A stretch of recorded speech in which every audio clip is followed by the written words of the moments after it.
This program contains content that may not be suitable for viewers under the age of 18. Viewer discretion is advised.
The one and only concert. Hey, Lydia Jasmine. Eri Rwabogo. To cricket oval. Nganya September. Shinze mtwale satu. Kumomo ojifona kwebili. Etano yedako. Kumomo yena. Etebe yabantu munana. Ya milioni satu. Lydia Jasmine, the queen of soul vibes. Simusikeko. Ono waboiro. Jona Kavi. Fresh.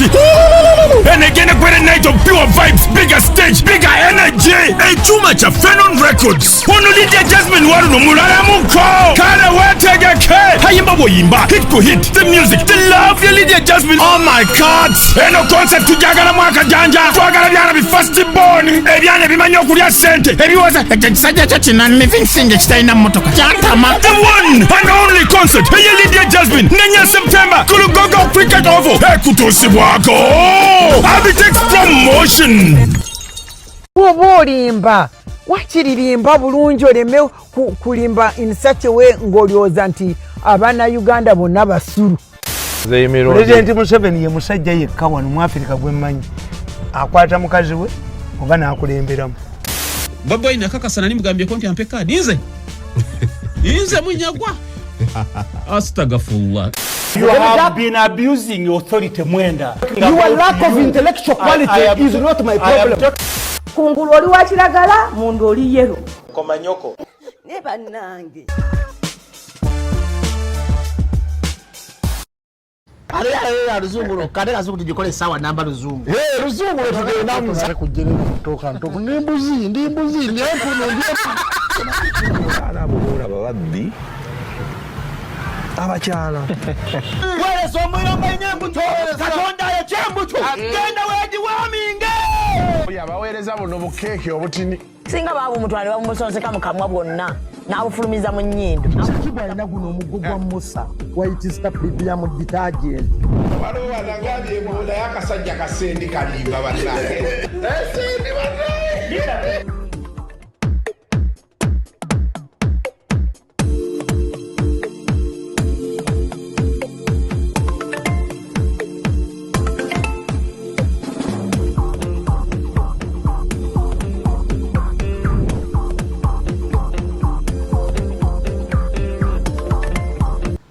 Yes, good morning, good evening, good afternoon. Wona wosinzi dotulaba and welcome to yet another edition of Kasuku Live. Enobajita the Animal Farm. As usual, every Thursday, mbera ne Honorable Mubaraka MUNYAGWA, President Common Man's Party. Nakula ango nyonyola abantu nga bakubuuza Common Man's Party eri kuki? No nyonyola wali oba ku ego. Yes. Noga nti aye obulwe wagwa ekibiina abantu buli omu n'agenda asookaddemu yeetereza nenze wendi era tuli mu kulaba noonya milioni 706 okulanga tukola structures era ngenda zifuna inshallah 750 million 760 budget 760 million yes okubeera nga Uganda yonna yes tukola structures tugula offices that is good soko obuze ku batulaba n'abatuwuliriza abatulaba mbalamusiza mwebale kubeera ku program yaffe eno the Animal Farm yes olwaleero ku Kasuku yakyusizaamu naga tugikole Lwakusatu. Ya. Tugikola Lwakusatu. Omanyi teri nakyemalira yenkana Kasuku. Nera nsaasidde abo oyina abo mukamu. Association embagita bate yaba akantu. Bloggers Association. Balina kugumira. Omuntu anawuta analya ku senta ina kugumira. Kasuku nakyemalira. Asiri nakyemalira. No, just abantu Honorable Munyagwa abantu kyeba mistakinga. Omanyi wacho olusandu baga nti ndi nakyemalira. Business bwotagiteekako iron hand. Yes, tekola. Tetambula. Toyitawo. Kati oluusi ogezaako okulaba. Naddala bw'otuuka ku culture yaffe y'Abannayuganda ffe abatafaayo. Bw'otateeka ko iron hand. Kwezi, I think like 2 or 3 weeks ago twalina shootinga. Nengenda awantu wenalina omulindira ne tuyingira eddakiika 10, 20, 30. Nenyimukawo nenvaawo. Naye ekyewuunyisa yankubira 1 hour and a half later. Nga ngenze entebe na shooting interview ne Jenkins nenjimala ne tutula entunyumya. Tuwa tunyumyawo tulya tunywa nankubira. Ne mugaa kwezi ensi enkola y'emirimu. Essaawa emu n'ekitundu Mr. Kweza abaakusse. Okiraba? Naye nannyinnyonnyolamu nti obuzibu bwe bwava yali akyanoonya ku ttooke. Ne mugaa naye bw'oba onoonya ettooke era omuntu wamunnyonnyola. You know, Abannayuganda tetulina mbeera ya kunnyonnyola muntu. Nti nina ekinkuttemu mpaamu oba nja kusobola lwaggulo oba enkya. Omuntu n'amanya nti kati kino kiganye kamala okukola programu zange zino endala ono nkwatagane naye olw'eggolo ne wewati. Kati bw'obeeramu eyo embeera bw'eti abantu bakuyita nakyemalira. Naye nga just, you know, business is business. Kale, tutandikire tulina Dolly Parton. Yes, omuyimbi. Yafudde at 8 years. You knew Dolly, wayo omanyi music wa anti wakinkubuuza ebyo ebiseera we mwakulira yali w'amaanyi. Yaliwo.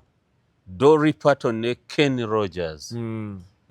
Island in the stream. That's what we are. No one in between.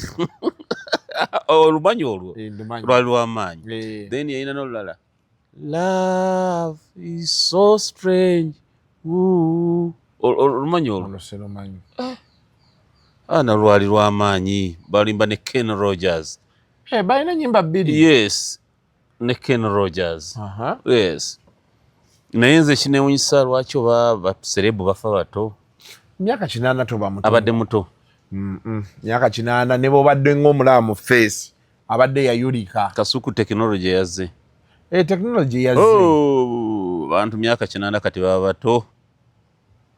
Bantu akoona 10,000. 10,000 nyina be mmanyidde ddala abawerera ddala nga bakati bayinumbye 10. 8 bamuto ku muntu alina sente.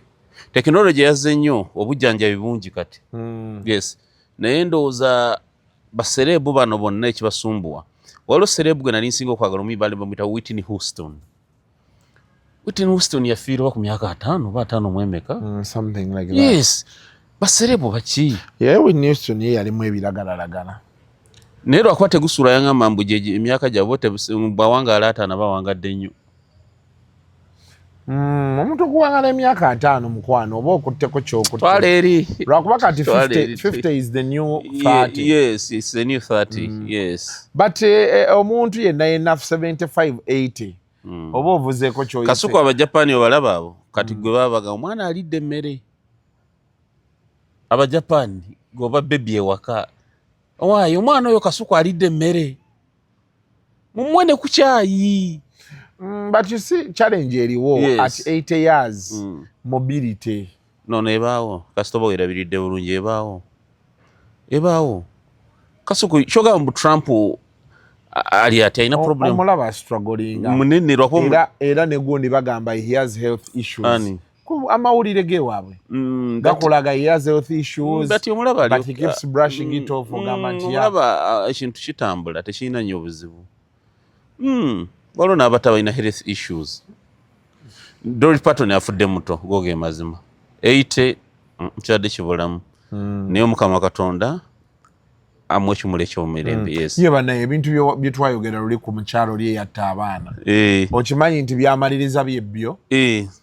Omukyala era waliwo omukyala Doreen yaŋŋamba omukyala yali yamutuukirira naye kale ng'omukyala asaitingamu eddogo simanyi omwami yalimu eddogo biki kati n'agaana naye mbu omwami yali afunyeyo n'omukazi omulala ne ŋŋamba kale wabyogeranga nze Kasuku mu Uganda nteri ansiga kibozi ky'amaka mu nsinga birala n'ekibozi ky'amaka teri akinsinga wano situation ejja gwe n'ogibala banagirabye edda natuula mu family court nawulira agaboozi emyaka 3 buli kimu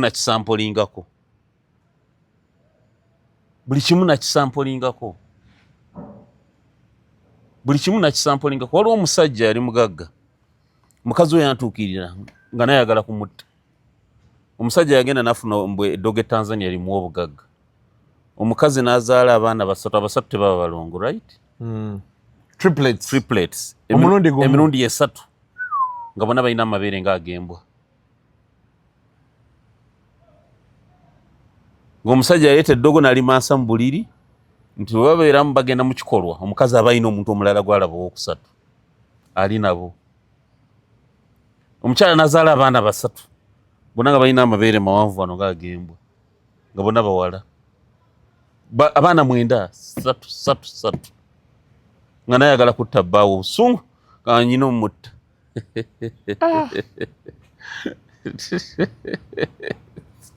ate okumanya nze story nagikkiriza ono Dodo gye yali anyumya bannaye omanyi nti all of a sudden that story disappeared away from the news. Yes, it's like it never happened at all. Yeah, no, we don't know who was the man involved. Yeah, kwa batugamba musajja mugagga ina n'ebizimbo. You can't know. We don't know the man actually involved. We know nothing. Nkakasa ne police we everyday mweti nayo yati yawude ngomukazi ali traumatized bamutorment. You see abakazi Kasuku nkuddiramu abakyala Katonda yabawa ekintu kimbe baleeta abantu ku nsi fe batuleta ku nsi naye Katonda alina bwe yakendeeza obwongo bw'abakyala butono nnyo bulinga black chalkboard osobola okuwandikako buli kyokola ki kyoyagala. Yes, oyo omukyala alina omuntu ayamwogereranga mu matu ebigambo ebiri toxic buli lunaku ku mwami we so yatakwagala n'abaana bo agenda nakuba saddaaka agenda kukola ki ebibozi biba bingi. Kintu ekyo wakinyumya wano. Yes, nendowooza nesabo ebintu gye byaggwera omukyala oyo mwembeerera n'empaka oli yali ayagala okutta bbaawe bwatuuka mu maaso bbaawange yaleeta omanyi tulina kiyita hallucinations. Yes. Omuntu wakubuulira ebintu Kasuku otandika obiraba. Yes. Baali bamugamba nti bbaawe yakuwonga. Bbaawe yali musajja mugagga nnyo naye bbaawe tamuwonganga yotaleetanga majini oba ki naye genetically omuntu ayinza atya okuba nga azaala ate amabeere mugagembwa ate nga muntu biki ne mugamba nedda nembuza omusawo nagamba ezo defects zibaamu mu genetics. Kati omukyala alabika alina obuzibu nga ye abaana bano tebaforminga bulungi baba balinga abalemererwa okuforminga naye mu plastic surgery ebyo tubisalako nasigaza amabeere 2 ne mu counseling ne mugagenda abaana babalongosa baba balongosa bana bagenda nakufa byaddogo babo ne babalongosa tekuliko yafa n'ogu era abaana emwenda abayina.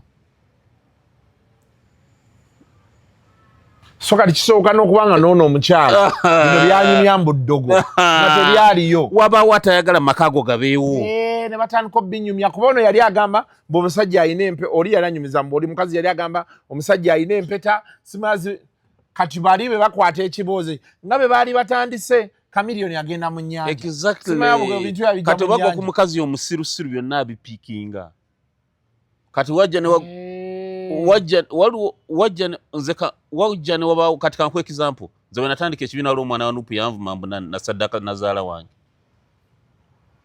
Yes, naye nazaala wange yalwala family nemujana n'ekyamuta family n'ekikola ki kati bala mukyala wange singa teyali muyivu mutegeevu okimanyi nti akipinga onaga oba omusajja ono alina kyataŋŋamba niguli akikuvumye kati balamu bwafuna access ku mukyala wa mugamba byenkana ki.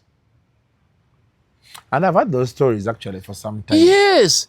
Kakati mwe kimutamanyi oyo omukyala wabaawo abatamwagaliza makaago abakyala bayine obusiramu butugamba Katonda yatugamba nti enkwe z'abakyala zisinga ne za sitaani okubeeza ez'enkambu abeera ku mukyala munne nga yamulabanga mukwano gwasinga naye nga tamwagaliza kati ye kyakola bw'ali mu kukwana bbaawe kyakola ddamu ono naye gwe omusajja omugumiikiriza oti se prosi omusobeera omusajja we bamugumiikiriza pulira banne bamwogera komanyi gundi oli Abdallah mukwano gwe ya omusajja oyo mulogo omanyi maama esha mutago omanyi kyatta maama wo kati obawo yabinyumiza oli kati olemboozi ero etandise teeka etandise ogenda abibunye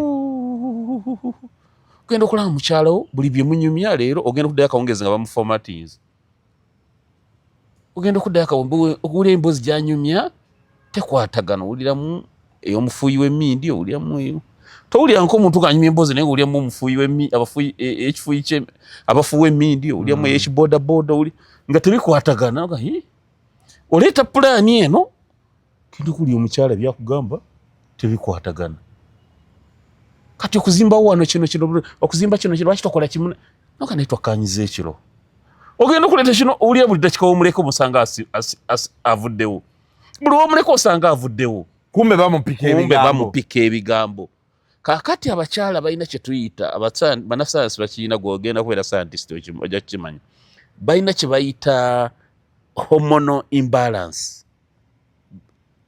buli wabagenda mu nsonga ziri bafuna hormonal imbalance. Yes, that's true. Yes. Kyogamba afunamu buli mwezi afunamu ennaku nga nnya nga agudde eddalu. Eddalu bw'aba agudde eddalu akaseera ako ne bino ebigambo ne byeyongera n'oyo omusajja aliirako kubanga mulamu.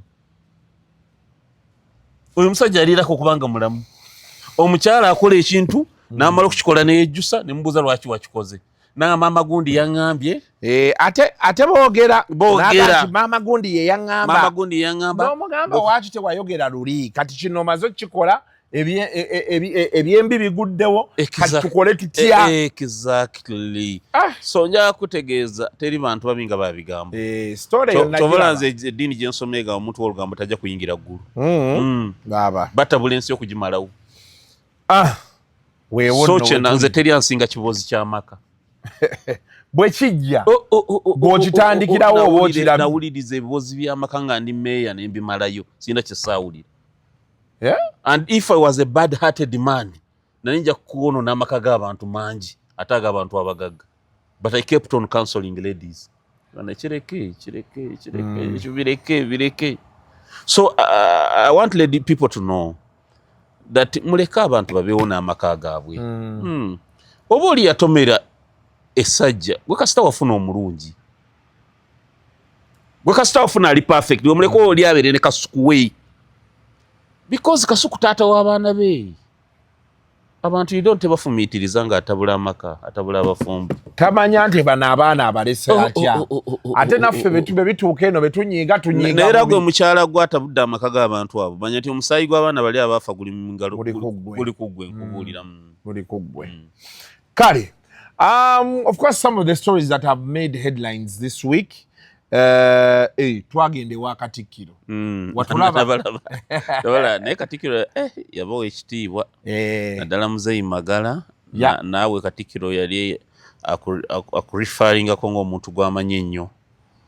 Katikkiro mwagala ennyo. Katikkiro abeerako Kasuku Live. Levo yammwe Katikkiro okubakyaza n'abawa obudde bwe butyo unprecedented.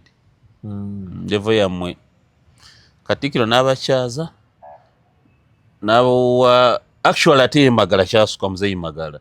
I saw them even addressing the press together almost bali batudde wamu boogera. Naawe Katikkiro ku level y'okubanga nga Kasuku kino okikola bwoti Kasuku kyusa mbwoti naye Katikkiro alina kye yakugamba kendeza abakojja b'okyaza. Ogenda gamba mbu nawe wali wakyogera. Kyogerera mu. Nakikugamba nange. Kyogerera mu kiggwe. Kasuku Katikkiro agamba bakojja ebigambo bya Kasuku binene. Naye kati bakyusizaamu. Nina interview yino namba ne Kojja Kabaya. Motivation. Eri muli. Bakabaya bakyuse motivating abantu. Nebiri ebigambo binene. Olaba ne Katikkiro ow'ebyobuwangwa naye abitya. Ng'ate bya buwangwa ebigambo. Naye ekibuuzo kyokka njagala benzirayo okumiitinga Katikkiro. Kuba abantu bakibuuzizza nnyo ekitiibwa Katikkiro. Naye njagala kibuuza. Kati maybe kansooke kiyisawo. Ebyo ebigambo bye bagamba nti biwemula. Muganda ki eyabitandika? Bireke Kasuku. Kuba Sendi yali Kapoya abadde aŋŋamba bw'abawemula bawemulira mu luki? Mu Luganda. Anti byakyama. Naye kati ani yabitandika? Anti babitandika naye yatuula n'awandiika nti kino ekitundu ky'ekyama bakiyita gundi. Actually nero we mudde. Kino ogamba nti kitundu ky'ekyama nero we mudde. Bakiyita bitundu bya nkiso. You see Kasuku. Bya nkiso. Kasuku oluganda lwo. Eno okusabika. Kasuku yiga okusabika nero we mudde. Waliwo tutajja sabika ogamba ebitundu by'ekyama obeera we nero we mudde. Kati ebyo ebigambo by'ogamba ebitundu by'enkiso oli ye yali atudde wali n'agamba nti akati kino kankiyite beekiti. Buganda bwe butyo buli. Obuganda culture ya nsonyi. Katikkiro was spot on. Kati binani yabiyiiya. Era bituuka bityo okuba nti kati ffenna tubimanyira tubikozesa. Kasuku Katikkiro Kabaka ow'ebweru. Ekyo si kiganye. Tobuuza. Please nga bwe yakugambye nti ebigambo biri ebinene mugende nga mbijjamu. Naye batunnyonnyoleko. Bino bye batugaana be bagamba nti bino biwemula. Ani yabiyiiya? Kasuku nga bwe nakugamba still nkuddiramu. Gw'oli mwana muto ffe tuli basajja bakulu. Ffe twakugamba nti ebyo bigambo tebigenda mu lwatu. Ekyo tukiganye era amagezi ga Katikkiro tugaliko nnyo. We shall see how we adjust. Mpola. We are already en route. By the way, Ngundi Honorable Nyombi Tembo, Executive Director UCC, he had already tackled era basenga ne bakojja aba meeting. And things are trying to, you know. But kye twagala okumanya. Bino ebigambo ebagamba nti bya buseegu bya buwemu. Nze nyina akakazi. Ani yabitandika? Waliwo akakyala kansanyusa karakita yako njaganya abantu ababeera happy all the time senga nantumi. Kansanyusa nze. Naye nze buli lwenka meeting nkabuuza ndi ku bunkenke nga simanyi kiddako eddakiika. Buli ddakiika mbeera ku bunkenke nga simanyi kyekazzaako. Kansanyusa karakita yako. Olwokuba akajoki kasaagasaaga nnyo naye tomanya nantuma ekyazzaako. Naye nantuma akwepikira ekyo yakyogera bakiwulira. Ate ayagala basajja banene. Bwe enanga abaagala. Naye nantuma tomanya kyazzaako. Kyekka kyekizibu kyalina ekintawaanya. Jayinza okikuba waawo. Bw'oba omubuuzaako oyina kumubuuza ng'odduka. Ayinza okukikuba waawo. Nantuma ensanyusa okulaba tutakwatagana n'odduka emisinde. Yes. Ye bannayo oyogedde ekyo musajja waffe Makono oba ali ku ki? Baatugoba nti mu ddwaliro. Bagamba tebaagala nnyo bagenyi. Ne privacy endowooza. Tebanamusiibula paka kati. I don't know. Naye accident nga kintu bannaye. Kuba kati baali baŋŋamba problem yali ayina yali trauma. Anti ndowooza omutwe guno yagukubawo nnyo. Ate si kyekyo. Ate bamugamba nti banne baafa. Teyateerererako ddala. Bamukola bubi. Okitegeera. I don't know why. Lwaki balina omugamba. Ndowooza kati abeera ate katumusabire. Balina muleka. Katumusabire. Balina muleka n'ava ku kitanda n'abisanga eno ebweru. Naye olaba ensi bw'eri enzibu. We moved on. Uganda ensi ofa. Twakajjukira Makona. Kasuku nti bane Makona ali ku ki? Kasuku ensi ofa. Ate you see toyinza kunenya muntu ng'agudde kabenje oba ng'agudde mu buzibu. Naye gwe kyobanga omanya bw'obanga oli ku bulamu bwo ng'obuzanyisa manya nti whatever will come out will bite you in personam. Ojja kulumwa gwe n'abaana bo. Abasigadde balumwa ennaku ezi 2-3 ensine. Ensi esigalawo Kasuku. Buli kyokola beera cognizant of the fact that bwe nfune obuzibu nze nnumwa ne Katende ne mama muwana. Abasigadde ba wiiki ejo awanvu yenyo wa wiiki. Kubanga nebeeyo gundi yamwe sako yamwe eyo. Baga neba netuule tukyuse basigine tole ate tunabeera ku bofiiro osula ku malaalo. Tufune ku sente. I'm telling you, Uganda, people are very people move about they move on very easily. Yes. Very instantly bo abasaze wodda kiddako ofiro osula ku malaalo tukyuse chairman. Tufune chairperson ompya tukyuse signature za bank. Tulabe tugenda maaso. Kali. Now, Gen Muhoozi, okay, nedda. Tusokere ku tax. Taxi zo zirabika okuba. Zitandise otunuulira exit. Minister Byamukama yavayo n'ategeeza DMC ng'emmotoka ya Roni tebazeetaaga ku luguudo. Era taxi ku Mande baali bakwata abantu. Abasajja nga bazirekawo bwe badduka. Kati ne balaga Daily Monitor ku Tuesday yakuba eggulire nga laga abantu bali stranded ku makubo. Unlike every day ekisooka wano tubadde nga tukayanamu president najja. N'ennaku zino president mwonsiriifu. order efuluma minister agaba order president nasirika baati order nekola so nalabe baleese bus waliwo bus ze baleese zibeere nga zitambuza abantu. Is this the exit of the taxi? Yeah, I wish singa kibadde kyekyo ne zigendera ddala. Twogera amazima. Njagala tubeere bamazima. Aba taxi ali emmere mu restaurant. Naye yayagala ayingire mu restaurant nga nnyonjo, bamusavingire ku masowaani amayonjo, bamuwe emmere ewooma ate ku layisi. Ye wa taxi. Naye ye n'ayagala oli omukyala amuwadde emmere mu restaurant. Era bw'asanga restaurant ng'eddugala, talina amuvuma byonna by'ayagadde. Ye n'ayagala oli omukyala wa restaurant. Ayamusavinze emmere ewayonjo ng'ewooma. Yajja atambulire mu taxi y'ono wa taxi nga yo enzija zibisiza miguwa. Buli muntu abeere wavunaanyizibwa waali. Taxi yayingira mu Uganda mu 92 osuubira otogivuga mu 2026. 92 buutu ng'ogisibisiza miguwa, side mirror yakongokako, olugi kondakita yaluwa esaati yalwambala ati. Enzigi za taxi ezimu kondakita ayingiza mu mukono n'alubeera nga alukutta ati. Ne balusitulamu bwe bati. Abalala bagamba omusaabaze kwataawo. Ha kameeme. Bano bumeeme bukyali abantu bakyabutuulako. Ebitto byonna ne bikutuka. Nga kookyanga akedda. Ebitto byonna ne bikutuka ne bigwako ne sponge. Nenga ya akamambo kamisente. No. Kasuku time etuse tukyayinza fuula bwavu excuse.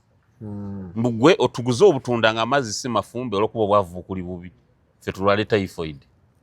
Ofune ekitaxi tekiri mu break kituuke wali kita abantu 14 kibasaanyeewo tugambe munnaayi. Katonda bwe yageze nti olwokuba ffe twale tukubiki ana nabo balina okukola no. Nze ngamba taxi weba nkadde at least ebenge ekanikibwa etuke ku mutindo ogutambuza abaki abantu. But people give you money. Yeah. Kasuku abantu bakuwa ssente. Lwaki tukuyombesa okuwemula ku mukutu ogwo wetandikira? Okukyaza abawemula. Waliwo yakutuma bwawemula ng'otuddewo n'onyumirwa oba owemudde. Naye waliwo yakutuma kufa bakunenya okutandika. Lwaki? Because waguleeta okutuweereza. Tulina kati standards ze twagala. Tuli ku mukutu gw'okwe tukufugira. So what taxi nga bw'oyagala osange restaurant ennyonjo oliemu emmere naffe twagala tusange taxi yo nga bw'oyagala olabe Kasuku Live ng'alina class gy'aliko naffe twagala tutambulire mu taxi yo ng'erabika bulungi. Minisita nkuwagira lwakubanze kye nafunyemu obuzibu ne minisita butaba budde causing a crisis nti omukyala abadde agenda okukola mu wino azuukusa amanyi transport wa 5 nasanga wa mutwalo okuba taxi bazikwata kyokka kyendabamu naye bandi bawadde emyezi egi esatu ne batandika zikwata nga baziscrapping. But what does it signal? These days things are happening. The president is the only time Rwavayo ng'agamba nti abantu bangawo bakola bulungi bagende maaso. Ensi ekyuse tulina kiza nti ensi ekyuse sina Museveni sina Uganda world over ensi egenze ekyukira ddala. Tekyali capital stage oyinza kusanga mu bimotoka biddugala nga byawana. Tekyaliyo. Nga batunenya gavumenti butakola nguudo nga batwagala ekola amakubo nene emmotoka zibe nga zirabikako bulungi. Kampala road nga emmotoka nsibe emiguwa buutu. Mama ogenda olumala ogamba mama ogenda ate ekyo nakyo ya gavumenti mama ogenda ogamba siina wendaga yegwisinika kyebi ate naavuma. But tetulina bus stops ebyo byonna bijja kukolebwa nti wano we batikkira. Yes weziri kati waliwo wano olaba wano wansi wano ku bypass waliwo kino kyambuka ne kidde ewa ndooze ewa Pastor Kakande Prophet nedde wabeera waggulu nnyo wano we tuyise Mutyaba Ssenyonga ewa Ssenyonga awo wansi naye ffe jjukira tetwambuka wa Ssenyonga tujja bwatu maaso ne tudda wano Makerere tuyingira geti y'emmanju naye awo bw'oba ova ku bypass eva eri ojja ogatte wano waliwo awo kagundi wenyinyire ku bitaala batikkirawo ate nakuvuma ate nga ekyewuunyisa ozisangawo taxi nga nnya nga zo zitikira abantu ne bajja ne babeera mu layini nga balowooza etambula kumbe bapaakinze abataxi we bali. Kyokka ekintu ekisinga okuneewuunyisa nga abasirikale nga 3 we bali. Kasuku tukkirize tugaane ekintu kya taxi mu Kampala kyetaaga kusootinga. Era IGP tukubira omulanga junction za bypass abantu batikkirawo oli n'ogenda n'oyingira bwoti kati ffe tugenze nitubeerawo eddakiika 6 netukola nti emmotoka zino nga tezitambula kumbe batikka tugeze olaba abantu bonna basuula indicata baddeeri ne taxi weezi tebalina buzibu abasirikale webali batikka bagenda with impunity. Kati stage ya musirikale waliwo yagicreatinze bo bateekawo baagadde zenkadde ziddugala infu tebalina mpisa abazirimu zitikkite zigoberera amateeka no kino ekibuga kyaffe ffenna ekyo nze nkisimbako n'amannyo taxi zeetaaga okutereeza si buli emu nti buli anaagenda ewe atunda ekibanja agule taxi ya $3 ayingize Kampala kubanga Kasuku ojja kuba ovuga toli reckless yeremye okusiba ekusaanyeewo taxi eremye okusiba esse bano ne bamazeewo so tugamba twagala mukole naye taxi zibeeko kebe ennamba nkadde kyesikanya na minisita ye minisita nabyo yakitambuliza nnyo ku nnamba enkadde no waliwo mmotoka ez'ennamba enkadde naye nga namu ate nosanga eri nayina ennamba mpya naye nga nfu so baziddaabirize zibe nga zirabika bulungi babemu empisa balyoke bakole kale okugwenya n'ogambira ababooda muvuga ekimama n'akatomerwa ababooda aba batomera bampa ya Benz buli kugizaawo gitereeza mitwalo 23 naye owa booda gwe nnaakwata ojja kuntomera ngikukiike ojja sasulira banno bonna abazze bantomera sitegera waki baba bavuga speed owa booda ajja n'akuyita mu maaso eri alaba emmotoka ejja naawe ojja n'akunyigaawo mu makkati n'agikuba okugikutulako abagamba bannaaye kati mukyala we alieko asaba tukyusemu baganda oluusi ne helmet tayina okitegedde nga ne bwakuba omutwe kukola nsitavaawo waliwo wabboda gwe nalabye juzi ng'avuga awanika amagulu ku ttanka neŋŋamba nembuza akidda ne kati ekigendererwa kyekyo ki abaana ba bboda namuzza amagulu ku ttanka gagasaaki mwanti kati awulira nga ali mu nnyonyi oba akidda yanywa akayinjaga yagambye mbawulira nga ali mu nnyonyi aseeyeeya kati ngateeka amagulu ku ttanka bw'ati nemugamba kiro ali ku speed nemugamba ne kati ekyakola kyakigasaaki ngateeka amagulu ge ku ttanka bwagazza wansi bwagateeka ku ttanka bwagazza wansi bwanyumirwa kati ng'oyo bannaayi. Now, let us talk about the fight against corruption. Nakulaye ku barometer. Nga mwogera. Ne Namere ne Zake. Zake yabadde mukambwe. Kati Zake panelist ku barometer. Bamuyise ng'omu yakyadde. Nakamula bogo bagwakubiri bagwakusatu. Maybe batera omuyita kati. Tetugenda kudda mu bya local government naki. Nze njagala tutunuulire Gen Muhoozi. On Tuesday he started tweeting again. Various tweets came along, but some of the tweets he made mwalimu eya ekitongole kya mwami Rwabogo Paseid. Then bakwatayo n'omwami omu ne ekyo kye bakola banaye bakola kyaki omuntu bakukwata ne bakuba ekifaananyi musajja bamubye ekifaananyi nga yenna ekifuba kiri bweru ebbeere olubuto ate soba omusajja n'akiteekayo banaye abasajja abantu mbagamba ojja woza bino byowoza abasajja bakambwe yamukubye ekifaananyi n'akiteekayo oli nate gwe bataddeyo bagambye ye bagonza Matthew n'amuteekayo wadde PA wa mwami Rwabogo bamutaddeyo omusajja nga basooka teekayo Eddi Mutwe nasooka ne bamututeerayo ne bazzaako ani awo Lord Mayor kati ye Lord Mayor tebamwambula ssaati ono bamutaddeyo tali mu ssaati ng'olubuto luli bweru abasajja bakambwe bannaye oba kiki sikitegere bagamba ono omutwe omusongovu tumumaze ne bagamba bagenda kukwata bamemba b'ekibiina kyabalala of course fight baji running along the lines of corruption but then ate twalabye tweet yemu nga bagamba yali speaker Right Honorable Among emisango bagenda gimuggyako ne house arrest bagenda mmuta abantu ne beebuuza kati awo fight ya corruption ebe yimiridde etya and then also with Among was it really about corruption or there was something else? It wasn't. It wasn't. Among bamukuba chemical obanga babyali bituufu naye one information yafuluma nti yali analishinga presidential ambitions. Eno olugambo ne lutuuka mu bakulu abamu n'abeera perceived as a threat. Among kituufu ayinza okuba yayinamu obuzibu bw'okuba n'ensimbi ezitali accounted for. Naye ekyo si kye kyali ensonga enkulu. Ensonga enkulu yali yagamba nti ebigendererwa bye tebitegeerekeko bwa speaker akome wano. Mbu n'atuula mu meeting emu ne bamugamba tusuubira ku bye tuwulira biki toweesimbawo. N'agamba mukama we nti mbadde nsaba olekeko kasi ab'MP ebeesalawo. Kaakati Abaganda bagamba nti nnyini kakomo bw'akakusaba kamuwe bakamusaba nayegezaako kaganira. Tubuuze abantu oba nkakuddiza. Tubuuze abantu oba nkakuddiza mutyaba yabaasalawo ne banne. Waliwo Abaswahili kye bayita kuwongooza mugomo. Waliwo omusajja yali aŋŋamba, omusajja yali annyumiza. I don't know how true it is. Bino bye tutuula eyo mu Gondi radio Katwe.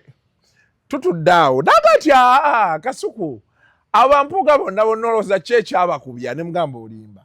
Nagati ekintu baali baakiraba dda. Tolowooza nti kyagwa bugwi. Akalulu kagenda obbalya bonna baali bantu booli. Exactly. Ne ngamba ekiki. Nagati akalulu kaali kalina kujja bulala nnyo. Babona baba perceiving nti ttiimu eri emu. Babasaalirwa. Bonna leero bakatuntu naga yona mubakube. Kakati bamugamba twesimba kuba speaker nti ayaka.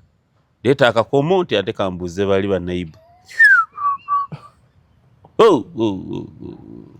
Yawonye na bwonyi. Ate ekyasinze omuyamba omanyiza nalike St. Louis College mba brother Flood nangoba ngene ndeeta omuzadde. Nengende Fort Portal mu Kisenyi nempangisa omuzadde. Nendeeta omuzadde omupangise. Nenga tuteeseza tutuuka wali bagamba punishment kiriza. Gwe kennyini you punish me. Naye tonkuba emigga egiruma kubanga sinnasasula. Making sure nti obalansinga. Oba ogambe nti ngenda mukubira waka. Bwe kiba kisobose. Osabe brother nti omwana ono kangende mukangavulire ewaka wali maama we. Omuzadde namuleeta. Ne mutuusaawo. Naye ng'omuzadde ayansingako emyaka ng'etaano. Kati brother n'agamba yali mu America muzungu. Ne taata ng'alabika ng'omuto. Mugamba w'ekityo Abafirika tuba n'endwadde bano tebabagema. Zino sikira diseases kati ayina ebirwadde byalwala ne bimuritadinga. Biki n'atunula ati. Anyway. N'amunnyonnyola omwana wo biki n'amunnyonnyola. Kaakati brother afuluma okumpa warning letter, alete warning letter, agisayinga anyimpe. Saategeera kyagenza ne mugamba ono omusajja omanyi alabika nga tata ayagala kutenga decision y'okungoba. Gwe mugamba omanyi bampa omuggo omwana mukubire wano. Fo ky'okungoba. Sajja najja. Brother yakomusaya nanga omanyi brother. Mwana ono badde nsaba. Tumuwe ekibonerezo kya migga 2 wano. Brother naga no corporal punishment no. Ate nataka kuwoya muzadde.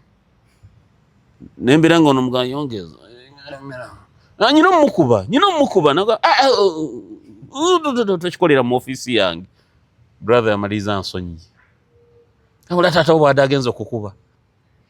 Tata wo adagenza okukubira wana akuyise bubi. Brother amaliza ntadde. Anita yaleta imoli. Siye kabaka w'Abateeso. Siye king. W'Abateeso. Yaleta abazadde ne bagende wa genocide. Sijaga nti abapangisa naye yabaleeta. Tonkwata bubi. Naye gwe kibaye abazadde ba Anita bagende wa genocide. Kakati Anita akakomo basooka kamusabira kololo nga Gen Muhoozi akamusaba. Kukulayira. Nana twamulaba yebuuza bulungi. Wamulaba Muhoozi nga saluting. Muhoozi singa yali amanyi nti Anita akyali mukama we yandi musalutinze. Kyamusalutinga natunulira body language ya Muhoozi ne ngamba olw'omushana ku kyenda by'ekkololo mu kulayira Anita talina mulimu. Akakomo baakamusabira awo yakoma ku kaleeti. Kati yena agamba n'ataakampa ansaba kaaki. Abanyankola balina olugero ngwenganzi yakwihamu eriiso omukama tali kurigarramu. Katikkiro bwakujjamu eriiso kabaka talizzaamu.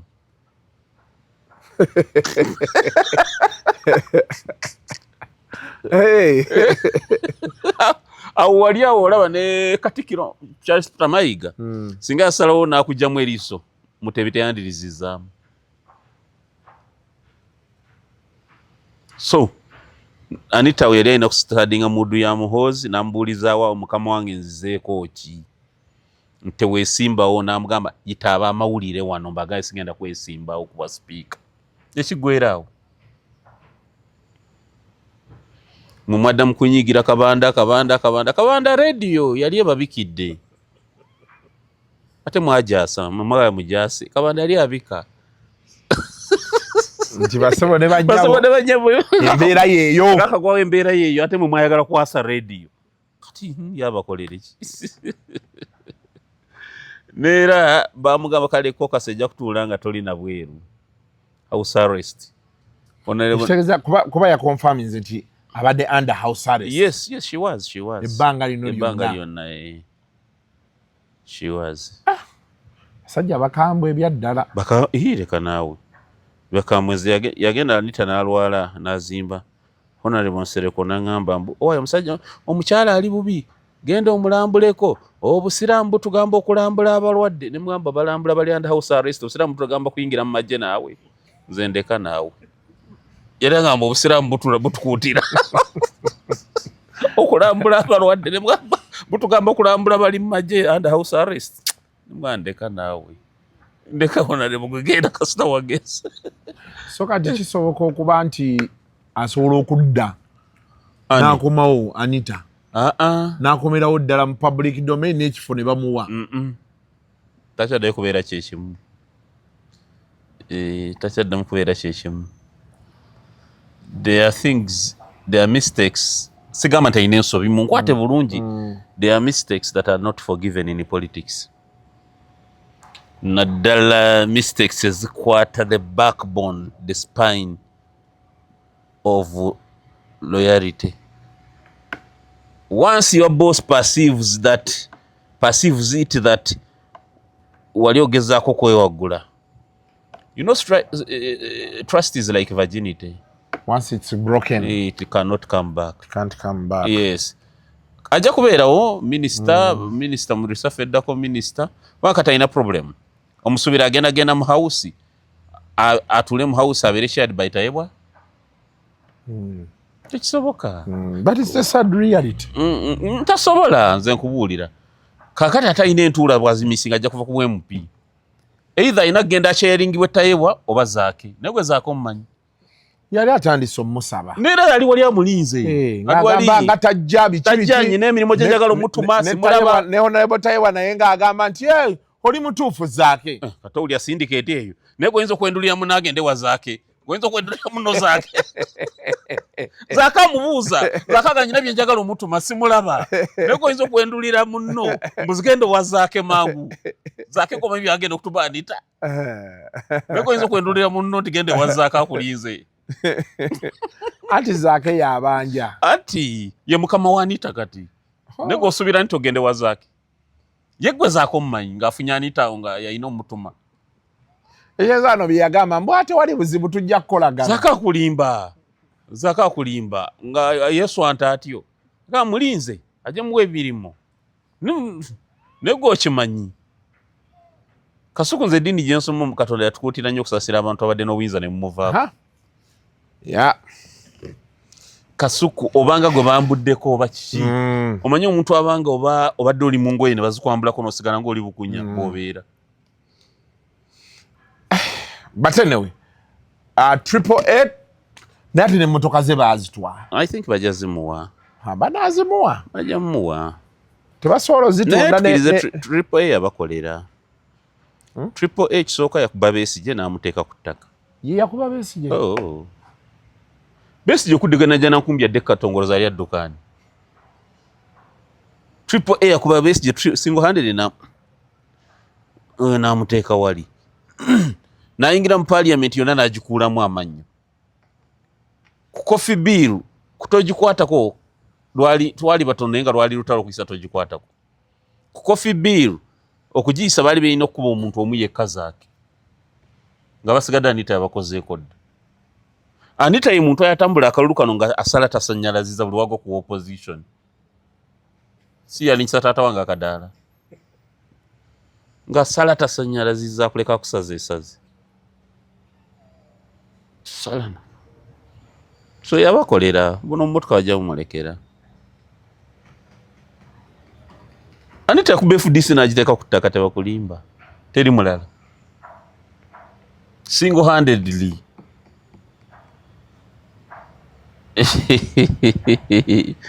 Leero gwe yabakolera.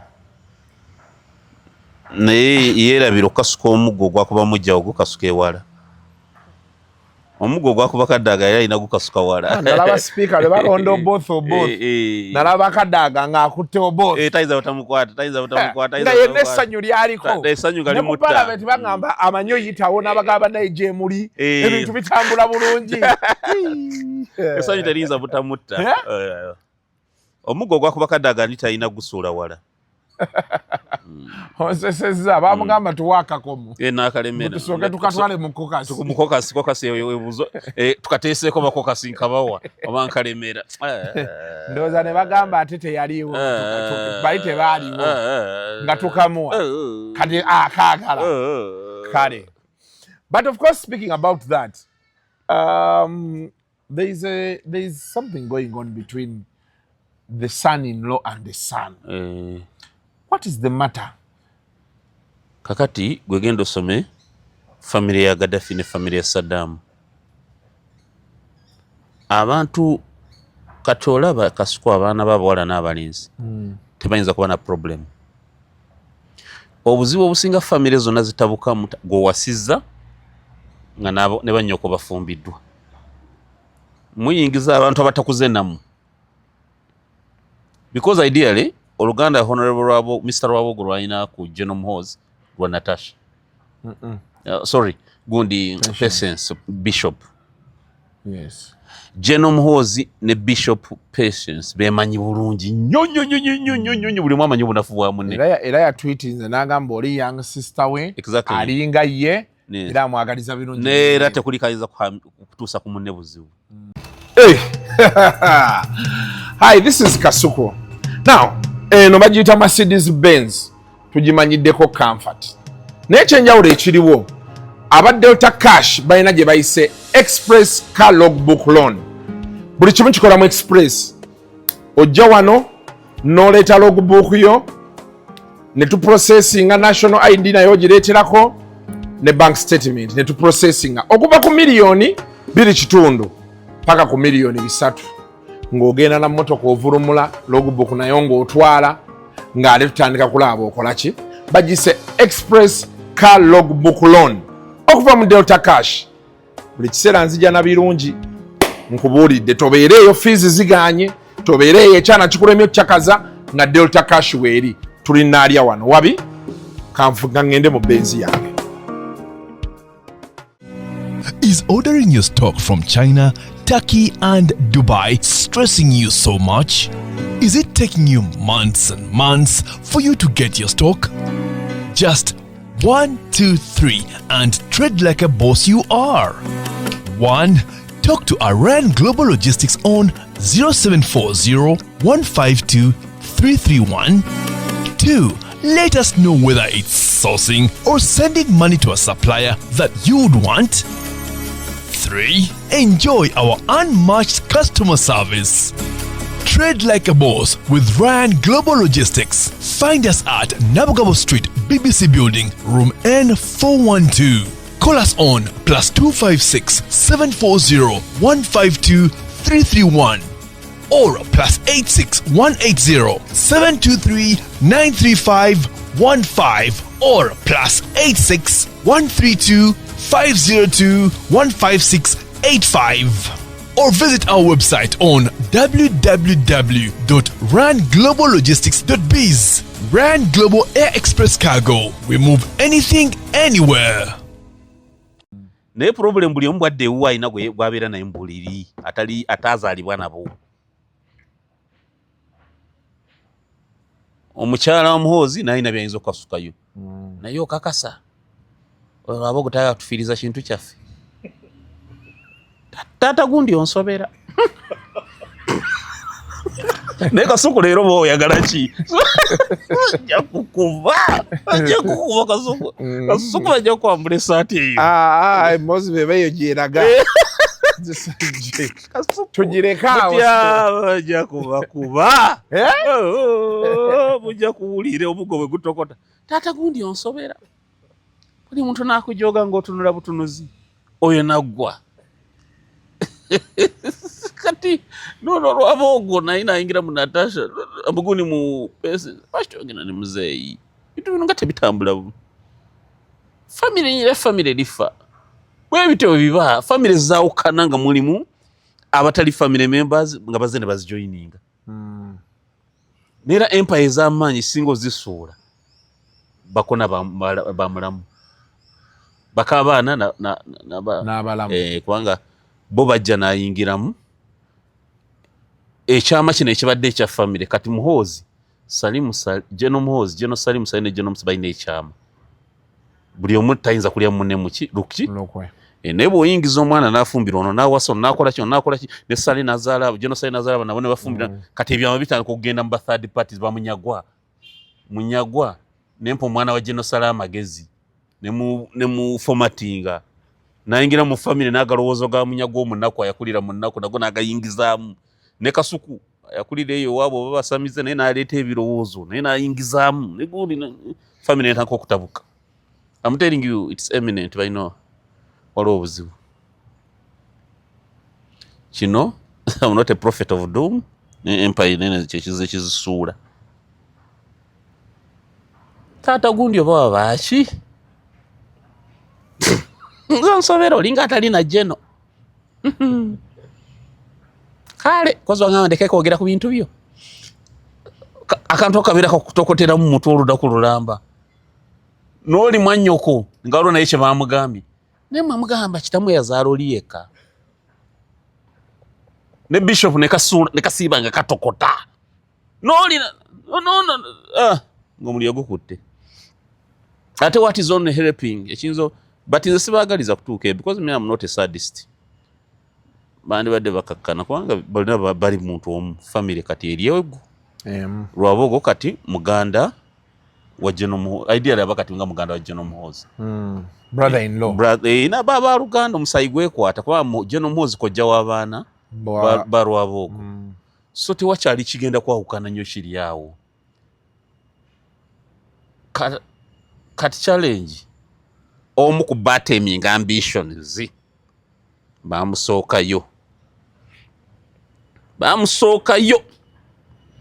ono mu history ya taata we mwali kitaawo akugamba batuuza ku road block ne Muhoozi yaliko Rwabogo waliwo kibale nze omanyi mmanya w'enkoma sibisingira mu binene Munyagwa sisuka w'enkoma kyovala nyina emirembe nze weiti yenstawanyi okusala abantu manyi bagamba ndi munene naye kinsumbwa mirembe gyensala yeyiika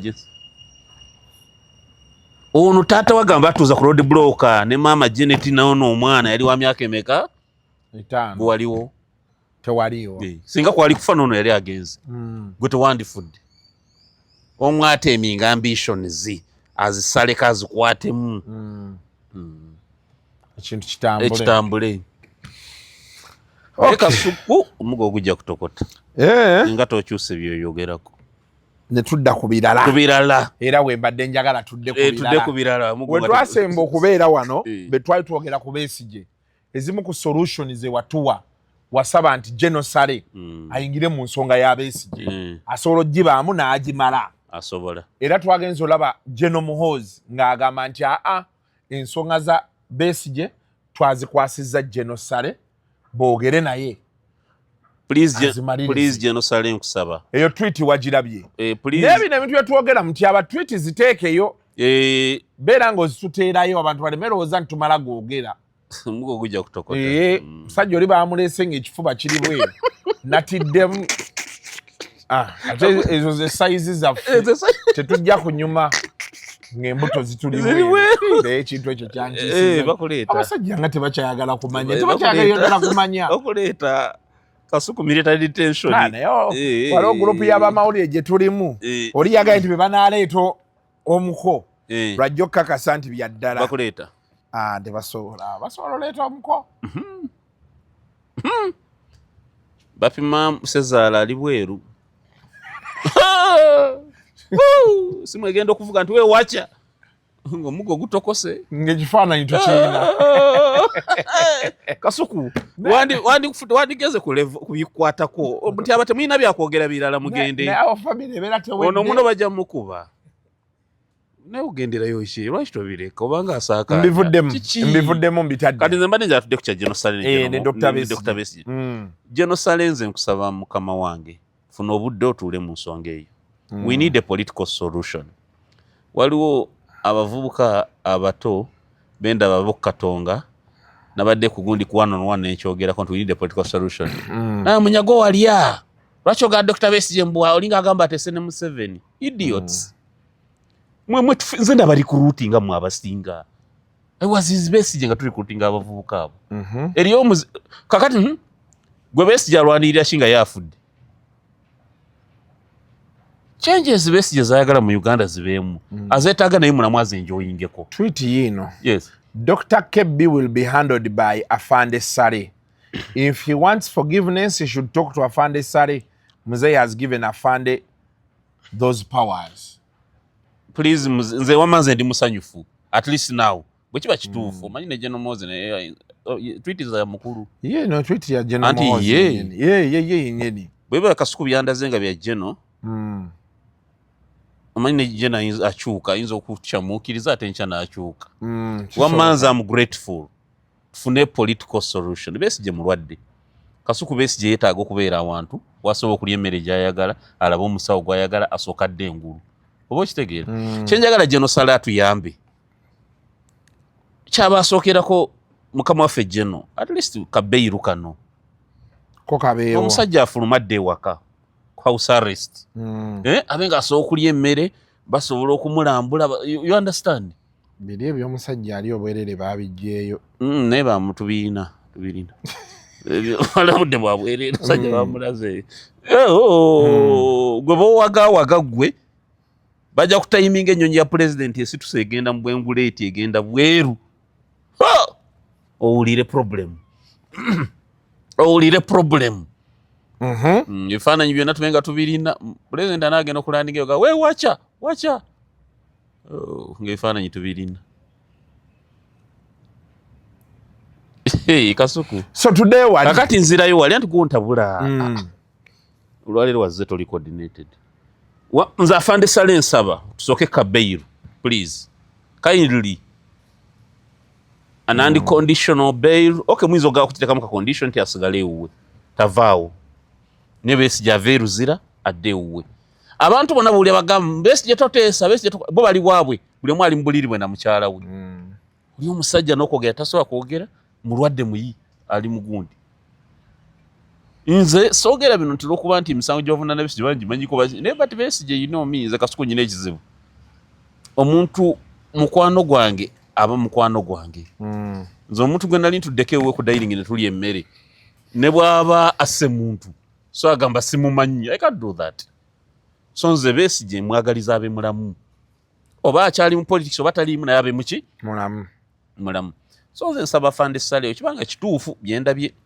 kindly find time because I know you're a very busy man but kindly find time please ochiwe ensonga eno giwa obudde bwebanga bituufu n'okwebaza president for that gesture kala Afande Sale you hand otherwise omuzungu ono ali mu kutabangula mirembe wano muzungu ayirabo video nabadde mbulaba ebigambo ayogera bingi ebigambo byayogerera mu kooti bingi si bitono muzungu naye maye abanyankole balina gwe bayita bamuzungu mworo Muzungu mworo bazungu abaavu.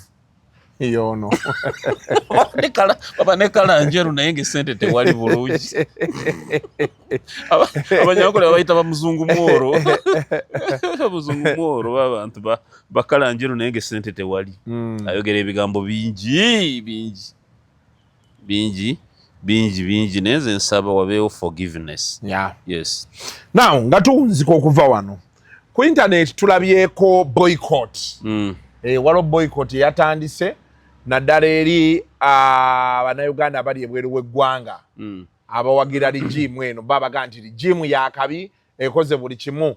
Aba opposition basazeewo kati bagenda ku social media ya company gy'okolera tusibawandiikeyo babaga nti ebyo obwo busiru. Nemwe kambabuuze ki ekikuloosa nti abantu bonna bajja kuwagira ky'owagira? Let me ask, Kasuku nkuddiramu. Nze nyina abaana ewange babiri nakikugamba. Nababuuza nga mbatestinga ntegeka ku nominating nga abaana babiri omu awagira Museveni omu awagira Bobi Wine. Nze nyina kawala kange bakayitaafuwa. Simanyi Museveni kyakasonyusa. Kagamba abeera smart kati oba mwana omutoyi bwalabe saati enjeru n'ekoofi. Omusajja mulungi abeera smart abeera kimaati. Agamba ndi amwagala. Kakati waliwo gwe nabuuza Berry nemuga Berry wamma wamulozanga kaluluka Bobi Wine. Very innocent souls. Kati bwogobesa Munyagwa ku mulimo oba okoseza Munyagwa yekka oba ne bali abaana. Era bagamba bagana ne bano bawulire pain. Tewali si buli omuntu ajja kuwagira Common Man's Party, si buli omuntu ajja kuwagira Nuupu, si buli omuntu ajja kuwagira NRM. Muyige okubeera tolerant. Gwe ekibiina kyo Yesu yakireeta buli omu kyalina okuwagira. Abantu mubaleke. Just convert people. Muba abantu mwogere nabo mubakyusa emitima. Ne muleke kubeera bayaayi. Nkati mbolibeera president ekitegeeza gwe mu government yo temulibeera mu opposition. You understand? I do. Gwe ovuganya Museveni. Akulesa okoze ebibyo ebirala bina business oyimba okola kyokola nga bwe nalabye King Saho wanupu ng'ayimba ekkololo. Ekitegeeza gwe bwolibeera teri alidde na kulya mmere buli ali alina kuwagira. You see, bw'oba oyagala tolerance tosobola gaba kyotalina Kasuku. Yes, actually kyotasobola kugaba ate tokisuubira ku mulala okukikuwa. Bw'oba oyagala tolerance nawe osooka exhibiting tolerance. Omuntu wabali mu diaspora nga tawagira nga we NRM akomu wa DP watch mwagaza ki just watch it. Leave that man alone to survive. Abere ne abu t-shirt we wayera agenda akola bwasikali bwagwereza abaana beggwanga sente baliye. Yes, after all tulwaniya Bannayuganda kuba bulungi. Fenna. Yes, nze byakijega displacement of anger mu psychology. Omusajja ogende wakanga sente zakubuze obusungu n'obuza ku mukyala n'omukuba oluyi. Omukyala olwokuba tasobola kuddiza n'akuba omwana. Omwana olwokuba tasobola kuddiza n'akuba embwa. Embwa olwokuba tasobola kuddiza n'egoba kapa. Kapa olwokuba tasobola kuddiza mbwa, kapa n'egoba emmese. Emmese olwokuba zitya kapa zoli zidda ku kasooli zirya buli kimu. Displacement of anger. Kutya kunyiza n'odda ku mulala. Yes. Oza tetukomyawo. Tukomyawo olunaku olwaleero. Nsanyuse. Sawa yaffe nnamba. Sanyuse. Tujikude ndogisuulaawo. Bana twambula amasaati tukomaawo. Kireke. Bannahe byonna bye twogedde wano si mu mutima mubi. Ffe twogedde naffe bye tulaba. Ate ekirala Kasuku yazze n'ebibuuzo nga aliwandiise. Ebibuuzo nzize nabyo naye kyakola ngambye omuntu aba ateekewo biri ebintu. Twitter tweets gozirese. Era nzikuweerezza se omutyaba. Tuyamba oziteekewo. Twitter omukulu yagibikudde nga bakirabako wali. Twitter omukulu yagibikudde n'aleeta tweets. Ebibuuzo yazze nabyo ne mutyaba bazze basatu mu mmotoka simple. N'ate era abadde abiddamu ye ggwe. Ate nze nandize. Bade tubuuza ggwe n'oddamu. Okusinziira ggwe nga bw'olaba ebintu. Nga bwendaba mu magezi gange amatonotono. Ekifaananyi kyo kinaanyuma. Kinaanyuma ekifaananyi kyo. Naye kati ze baba nkubidde bwereere. Ffenna nange ekyange tekisobola nnyuma. Omusajja bamutaddeyo olubuto. Nze siina wadde emmundu. Siina wadde $1 million ku account. Nze nyina just bigambo. Siina kirala. Ate nyina ki? Bigambo na wait. Nyina ki ekirala? Kimbulireyo. Tetujja nnyuma ebifaananyi byaffe tebijja nnyuma. Sirowooza nti nyina nyuma. si kirungi naye kiba kibaddewo betugenda ku makyanga batutaddeyo ekijjanga kijja togendayo sebo wammanze saagala kunteekayo mukibireko ebyo Kasuku togendayo Matembe bwate bwe yayogera mbu bamalayika bali wakaawe abasajja bakeera batuuse dda akatulabe naddamu omulabaga bamubuuza nti kati biri ebintu ebyali bibaddewo ti temumbuuza ebyo si bye byandese bamalayika bali wakajja ng'olabe sebo ebyo tubakyabisagira mu sitole y'Amatembe ekyasinga okozesa nno ze si byebyo pulezidenti yajja n'agamba I saw my sister Matembe kyokka nga ku byali bimukubya kwaliko okweyita sister wani si bye byali ku kyaji kiteemu naye pulezidenti n'akikonfirminga sister we nti I saw my sister Matembe. She came in when she's limping. Then when she got to bed, she moved out. At first I was worried. Then when I saw her, nengamba baba neje tulina okuddukira naye basement jireke naye tabajala babo ebintu ndalamu kati fe ze setaga basement nze nyina bigambo justice sina kira twogeddemu kati nyo kati tewali nnyo mbeera eri awo nze njogera nnyo mundekebulesi but for now bannange abantu buno bakajagala bo balekera bannange sente zibuze abantu buli wamu tebalina sente onaibo Munyagwa sente zibuze so abantu mubeere extra careful abantu bali willing kati okukola buli kisoboka but kind of live within your means. Yes. Sente wezibula zijja kumala zirabikezi ekitono kyolimu kyofunye kyobobeeramu sigala mu ekyo survival for the fittest sigala mu ekyo live within your omuwala means. teweteekawo ofune olubuto olw'okuba sente zibuze kuba ate obeera oyongeddeko ekizibu ekirala oba okitegeera so yeye embeera eri awo n'abakulu b'amasomero musaasire ku bazadde oli baleeta ebitundu 3 ku buli 100 musooke mukwate ebyo kuba unfortunate ate third term yeeyisa gye tugendamu then ninayo n'abasajja bange abalinga bamanyi okumpa ku mafuta onkubira n'oŋŋamba ne ngenda ku mafuta n'enjiwayo full tank ne manti kati full tank kanjongere ku ssente za Nicholas kuba naye embeera nange sigitegeera bakuwe Kasuku alya saddaaka nze sirya saddaaka Kasuku muwe until next time badanirabidde okugamba nkuleetereyo ki Manchester phone cover ey'omulembe 17 Pro Max seno nawe togenda wala 17 Pro kankuwe kuba ngenda mugula empya eno ya 17 Pro ekaddiye kireke oba tusobola kumpa mpya bireke kati sirina kye nja kukuleeterayo leetera phone cover kale mubeere bulungi mweraba. The views expressed on Kasuku Live do not reflect those of the host, producers, or management. They are solely of individuals providing them and do not represent or reflect the official policy or position of this YouTube channel.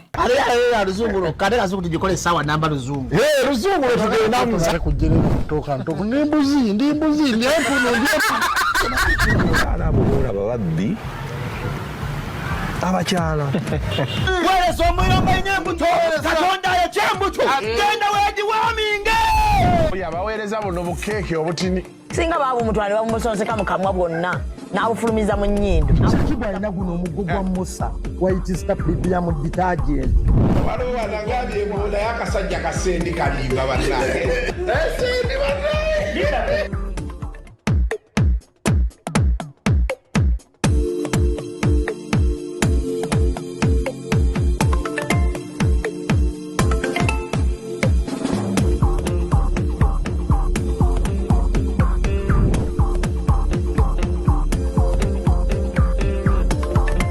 bw'oba olimba wakiririmba bulungi oleme kulimba in such a way ng'olyoza nti Uganda bonna basulu.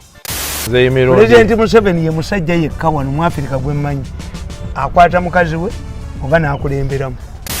Baba ina kakasana nimugambyeko nti ampe kaadi nze Munyagwa astagfirullah. You have been abusing authority mwenda. Your lack of intellectual quality is not my problem. Kungulu oli wa kiragala mundu oli yero komanyoko ne bannange